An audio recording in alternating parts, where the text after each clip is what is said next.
भक्ती ध्येयाचे पूर्ण माप तू दावी सावत्या. देवा मज जरी लपवावे तरी तू जाऊनी थोर व्हावे. संपूर्ण ब्रह्मांड मेळावे ते तू श्री विठ्ठला. मुकुट कुंडले सत्य लोक कुटे कटी तुझे मृत्यू लोक. पवित्र चरणाध लोक वसे स्वरूपी तुझ्या. श्री विठ्ठला सनातना तुझ लपविणे अशक्य जाणा. तुझ परी व्यापक पूर्ण झाल्या विना लपविना. वायू न साठवे पिंजऱ्यात आकाश न मावे घागरीत. वासरमणी अंधारात लोपवे कैसा. विठ्ठला मज न सांगे ब्रह्मज्ञान. काशीबा त्वा दाविले पूर्ण तेची स्वरूप निर्वाण. सहजे तू साठविसी तव म्हणे सांगता प्रेमळ. तो नसे कोणते स्थळ विश्व पूर्ण घन निळ. सर्व ठाई ओतप्रत मंदिरी नसे पूर्ण ध्यान. यात्रा स्थळ साधन पूर्ण कर्म कचाटी यज्ञ बंधन. या पूर्ण न सापडशे तू राहासी ते स्थळ. अंतकरण पूर्ण निर्मळ स्वानंद मुख प्रेम कल्लोळ. तेथे पूर्ण साठवे ऐसे देवे ऐकले मणी पूर्ण संतोषले.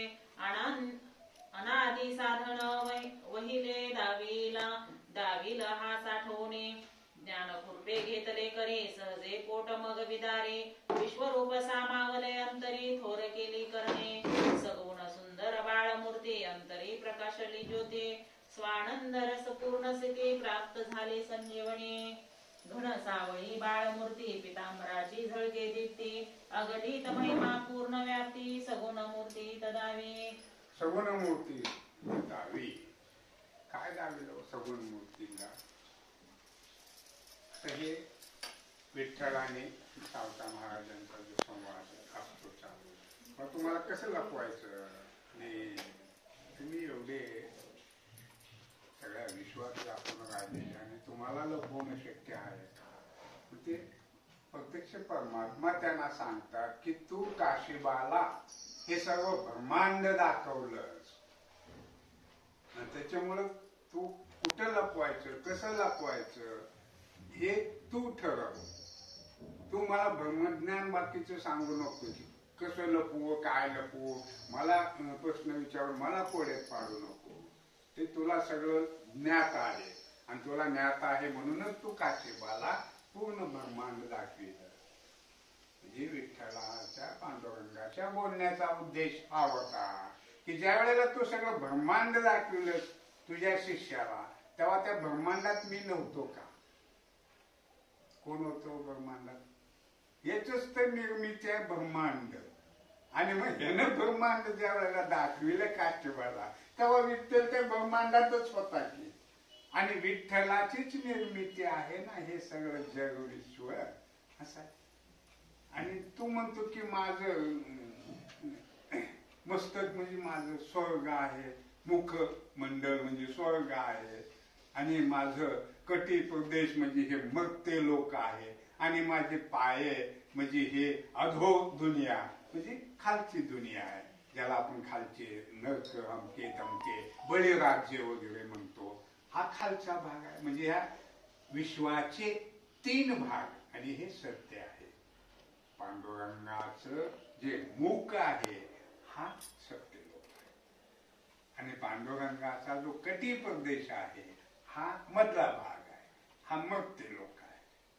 आणि पाय खाली पाताळात आहेत. अशा पद्धतीने ह्या 16 ताल कोण व्यापून आहे हो तो परमात्मा. आणि ह्या असं सावता महाराज त्याला सांगत असताना तेव्हा तो मला ब्रह्मज्ञान सांगू नको.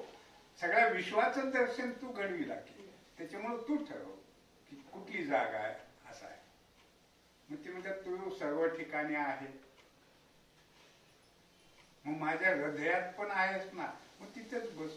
म्हणजे तुला माहित आहे मी तिथेच बसणार आहे. मग तू लपव आता. आणि मग ज्ञानाचं खुरप ते मळ्यातलं खुरप्याचं खुरप नाही कामाला आले पोट फाडायला. ते काही वेळे नव्हते. ते खुरप्यानं पोट फाडतील आत्महत्या करून घेतील म्हणायला. ज्ञानाचं खुरप काय केलं म्हणते त्याने आले तेव्हा ते ध्यानस्थच बसलेले होते ना.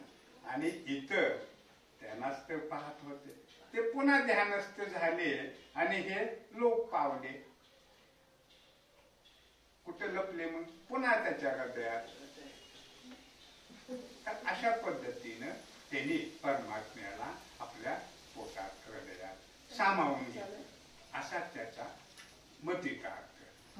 पितांबर दिसला आणि ती काय वर्णन असते की आहे. पुढे आहे, पुढे आहे.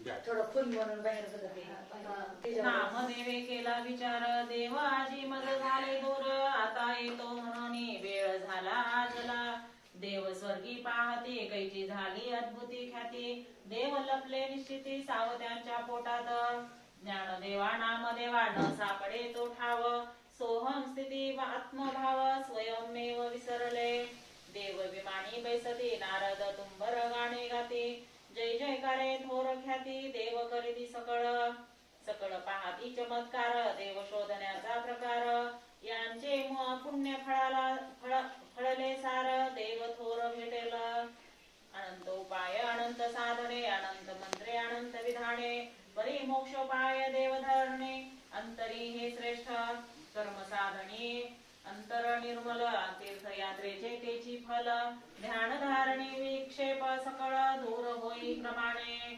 स्वरूप रूपावरण दूर होणे म्हणजे अंतरी देव धारणे विक्षेपणाचे पूर्णपणे होय मग स्वानंद रूप देव सकल नवल करीते आजी देखील पूर्ण स्थिती जगत उद्धारक उपाय निश्चिती नसे अन्य दुसरा भक्तीच्या या श्रेष्ठपणा स्वर्ग लोक वाटे उना पुण्य संपत्ता जाणा जन्म पुन्हा येतसे धन्य श्रेष्ठ सावता पूर्ण स्वयं वैकुंठ केले पूर्ण धन्य सावता स्वयंपूर्ण जन्म जरा संसार दारुण नष्ट केला पाहिजे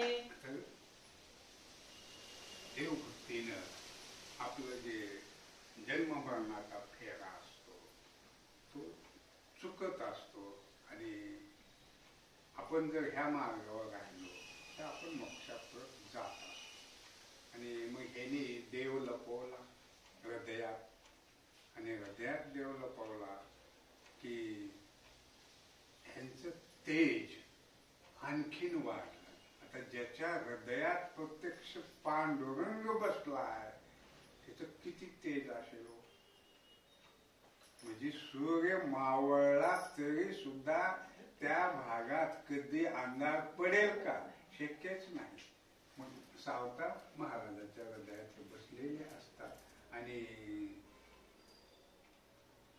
देव तोच भक्त आणि भक्त तोच देव जे म्हणतात ते याच्यामुळे म्हणतात की भक्त देवाला सुद्धा आपल्या अंतःकरणात सामावून घेतो आणि तेवढं सामर्थ्य भक्तापाशी असत हे इथं सिद्ध होतं आणि हे सावता महाराजाच्या हृदयात प्रत्यक्ष विठ्ठल लपले तर हे स्वर्गातल्या देवाने बघितलं आणि मग स्वर्गातले देव आपापले विमान घेऊन सगळे सावताच्या मळेवर घेरट्या घालायचे आणि वरून सावतावर हे पुष्पवृष्टी करत असतात आणि हे त्या पांडुरंगालाही माहित असतं पांडुरंगालाही दिसतं.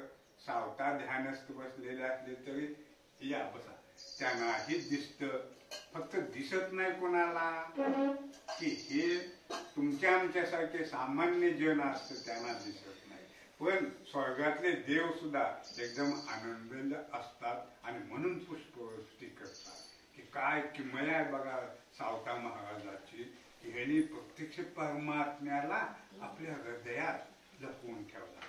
आणि हे जे दोन चोर आहेत हे साधे चोर नसतात हे महाचोर असतात चित्त चोर असतात म्हणून त्याला चोर म्हटलेला आहे.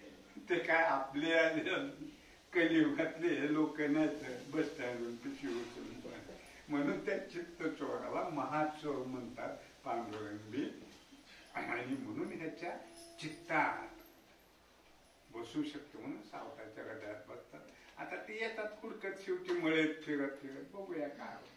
ब्रह्मज्ञानी परिपूर्ण ज्ञानदेवे भेटे प्रेमाने अघटित भक्तीचे महिमान सावत्याने जगा दाविले ज्ञानदेवा विचारी नामदेव मज न लागे देव ठाव पहा येतीला पूर्व भाव सौंदर्य ठेव पातली इंद्रशी पातली पूर्ण पीक पिकले सगुण मदन करी पायी कपन स्वानंद घन हा ठाव पिकांची दिसे थोर ख्याती येथे सदैव देवता रमते आनंद वन कल्याण स्थिती उघड येथे दिसत असे दैन्य दरिद्रे दुःख त्रास याचा कोठे न दिसे भास संपूर्ण तीर्थाचा वास येथे असोस दिसते मज पंढरी वाटे उणे उघडली पहा सुख खाणी स्वर्गीचे देव विवाणी पाहती दुरवणी या स्थळा संपूर्ण दिसे अपूर्व